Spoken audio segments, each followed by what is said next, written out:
Air India flight Boeing 787 dream liner जो गुजरात के अहमदाबाद से लंदन की ओर उड़ान भरना था और टेक ऑफ करने के दौरान ही हादसे का शिकार हो जाता है। तो इस हादसे के बाद, इस दुर्घटना के बाद अब बोइंग पे क्या कुछ स्ट्रेटजी अपनाई जाती है, क्या कुछ उस पे कार्रवाई की जा सकती है, और इन सभी चीजों पे हम लोग बातें करेंगे। साथ ही साथ में बोइंग ड्रीम लाइनर का डिजाइन किस तरह से होता है और इस दुर्घटना से जुड़ी जो भी अपडेट्स है उन सभी चीजों पे हम लोग आज बात करने वाले हैं, तो वीडियो के अंत तक बने रहिए। सबसे पहले हम लोग बात करेंगे कि भारत में कितने प्रकार के एयरलाइंस है जो सुविधाएं देती है। तो भारत में 7 प्रकार के एयरलाइंस है जो संचालित है। इनमें से AirAsia India, Air India, Air India Express, Go First, IndiGo, SpiceJet और विस्तारा।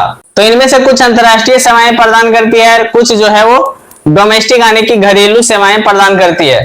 एयर इंडिया की बात की जाए तो यह बोइंग कंपनी जो अमेरिका की कंपनी है, इसमें 2 शक्तिशाली इंजन होते हैं। अगर किसी एक में किसी प्रकार का कोई टेक्निकल खराबी आ जाए तो दूसरा इंजन जो रहता है वो अपना काम करते रहता है। इस हादसे में प्लेन में सवार 242 लोग थे, जिसमें से 241 लोग मारे गए और केवल एक ही व्यक्ति का बच पाने का सूचना है। इसके अलावा जिस बिल्डिंग में, यानी कि जिस मेडिकल कॉलेज के बिल्डिंग में ये हादसा हुआ था, वहां पे भी काफी संख्या में लोग मारे जा चुके हैं। लगभग ये अनुमान है कि उस बिल्डिंग में भी 75 के आसपास लोग मारे गए हैं। हालांकि डीएनए सैंपल मिलाया जा रहा है और अभी तक कुल 260 लोगों का डीएनए मैच किया जा चुका है और अभी भी इसमें काम चल ही रहा है। सभी परिजनों को डीएनए सैंपल मिलाने के बाद ही डेड बॉडी को दिया जा रहा है। हालांकि डेड बॉडी का हाल बहुत ही बुरा है, पहचानना बहुत ही मुश्किल है, इसलिए डीएनए सैंपल के द्वारा ही परिजनों को इसे लौटाया जा सकता है। इसके अलावा और कोई दूसरा उपाय नहीं है। और इस हादसे के पहले ही बोइंग 787 के खामियों के बारे में कई बार मिनिस्ट्री को बताया जा चुका था, लेकिन इस पे किसी तरह का कोई भी एक्शन नहीं हुआ था। अब इस हादसे के बाद केंद्र सरकार बोइंग ड्रीम लाइनर 787 विमान को उड़ान भरने से रोकने पर विचार कर रही है। सिक्योरिटी रिव्यू के लिए विमानों को ग्राउंड किया जा सकता है। ग्राउंड करने का मतलब होता है कि फिर से एक बार पूरी तरह से उसकी जांच पड़ताल करना, टेक्निकली आने की, और जो भी किसी तरह का उसमें जो भी खामियां हैं वो अगर दुरुस्त नहीं होता है तो उसको बाद में पूरी तरह से सेवाएं से हटाया जा सकता है। तब तक के लिए इस कंपनी के जितने भी एयरलाइंस है वो सभी ग्राउंडेड रहेगा, यानी कि कोई भी उड़ान नहीं भरेगा। अब इसमें कौन कौन सी टीमें होगी जो बोइंग 787 की जांच पड़ताल करेगी। एयर इंडिया का 787 विमान 12 जून को अहमदाबाद में क्रैश हुआ था। इसमें अब तक 265 लोगों की शव बरामद किए गए हैं। इनमें से 241 मृतक विमान में सवार पैसेंजर और क्रू मेंबर्स थे।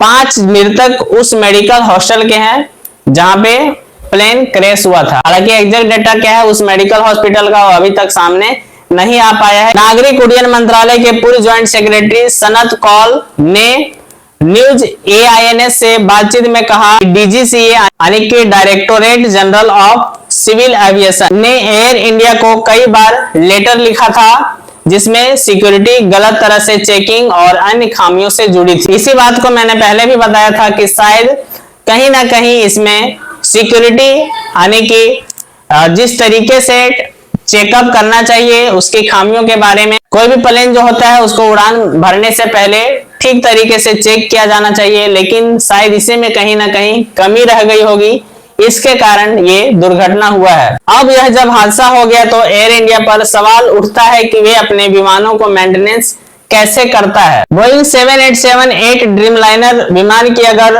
बॉडी डिजाइनिंग की बात करेंगे तो इसकी लंबाई 56.7 मीटर होता है और इसकी चौड़ाई की बात करेंगे तो 60 मीटर होता है। तो वही ऊंचाई 16.9 यानी कि 17 मीटर के आसपास होता है। इसमें ट्विन इंजन यानी कि 2 इंजन होता है। फ्यूल कैपेसिटी की बात करेंगे तो 1,26,206 लीटर की कैपेसिटी होती है। इस हादसे का इतना गंभीर जो माना जा रहा है, गंभीर होने का कारण जो है वो फ्यूल का ही माना जा रहा है। आप समझ सकते हैं कि लाखों लीटर पेट्रोल, और वो भी पेट्रोल जो 1 नंबर पेट्रोल रहता है, जो केवल खुली हवा में ही आग पकड़ सकता है, ये बहुत ही खतरनाक होता है। लेकिन आप ये बोल सकते हैं कि एरोप्लेन में जो फ्यूल डाला जाता है वो गैस से भी कहीं ज्यादा खतरनाक होता है। अधिकतम स्पीड की बात करेंगे तो 954 किलोमीटर प्रति घंटा था। अधिकतम रेंज की बात करेंगे 13,620 किलोमीटर के उड़ान भर सकता था। सीटिंग कैपेसिटी मैक्सिमम 254 व्यक्ति था। मैन्युफैक्चरिंग बोइंग अमेरिकी कंपनी, कीमत 2.18 हजार करोड़ रुपए।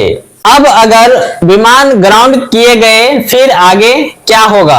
अभी तक कोई आधिकारिक तारीख घोषित नहीं हुआ है कि बोइंग 7878 को ग्राउंड किया जाएगा। यह फैसला अहमदाबाद हादसे की जांच के शुरुआती नतीजों पर निर्भर करेगा। पिछले रिकॉर्ड्स को अगर देखेंगे तो 2013 में बोइंग 787 की लिथियम आयन बैटरी में आग लगने की घटनाओं के बाद पूरी दुनिया में इस फ्लाइट को 3 महीने के लिए ग्राउंड किया गया था।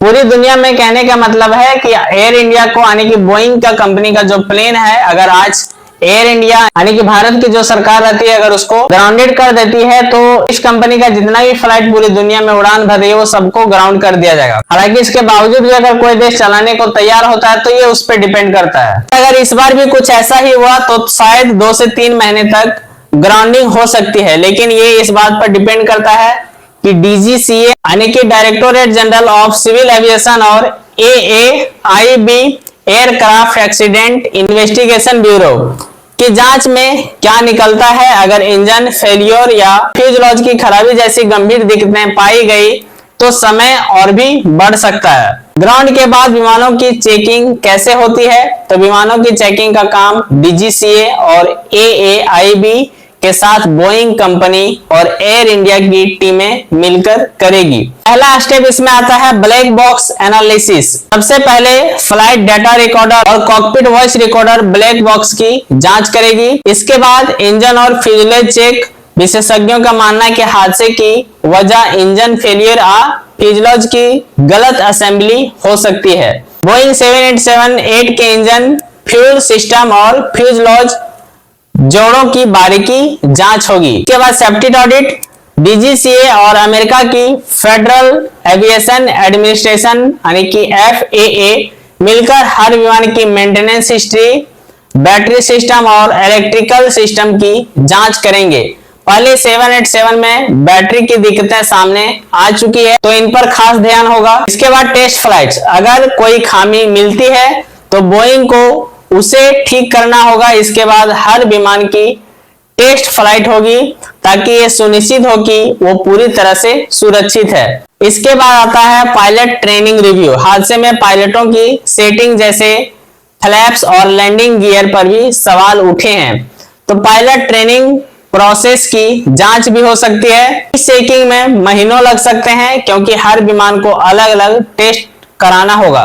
डीजीसीए और एफएए की गाइडलाइंस के मुताबिक सारी कमियां ठीक होने तक उड़ान की मंजूरी नहीं मिलेगी। अगर भारत की बात करेंगे तो एयर इंडिया बोइंग 787-8 का जो विमान है भारत में 26 है, बोइंग 787-9 का 7 है, टोटल ड्रीम लाइनर 33 है। बोइंग 787-8 ड्रीम लाइनर एक आधुनिक mid size twin engine wide body jet विमान है जिसे बोइंग ने बनाया है। ये लंबी दूरी करने के लिए सक्षम माना जाता है। लंबी दूरी तय करने के लिए डिजाइन किया गया है। तो चलिए आज के लिए बस इतना ही। आई होप कि आज की जानकारी आपको अच्छी लगी होगी, तो लाइक जरूर कीजिएगा। हमारे चैनल में नए तो फॉलो और सब्सक्राइब करना ना भूलिएगा। चलिए फिर मिलते हैं किसी अगली वीडियो में नई जानकारी के साथ। तब तक के लिए जय हिंद, वंदे मातरम।